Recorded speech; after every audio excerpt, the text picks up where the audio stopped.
लग्न झाल्यानंतरनं बहिणीच्या सोबत मी आणि माझी वहिनी गेलो होतो.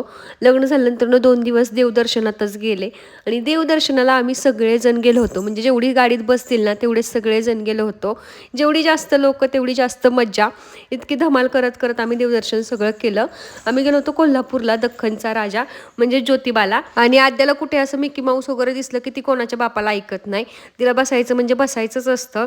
मग तिची इच्छा पूर्ण केली. त्यानंतर देवदर्शन घ्यायला आतमध्ये गेलो. इथे यांचे नेहमीचेच ओळखीचे काका, यांच्या मदतीने आम्ही सगळं प्रसाद वगैरे घेतला आणि आतमध्ये गेलो. आम्ही पहिल्यांदाच कोल्हापूरला आलो होतो. आद्याला चालायचा कंटाळा ना, आम्हाला उचलून घ्यायचा कंटाळा, म्हणून यांना असं पळवत नेलं आद्याला. आणि अभिषेक वगैरे सगळं घालायचं होतं. खूप सुंदर सगळ्यांचंच दर्शन झालं. अभिषेक वगैरे घातला.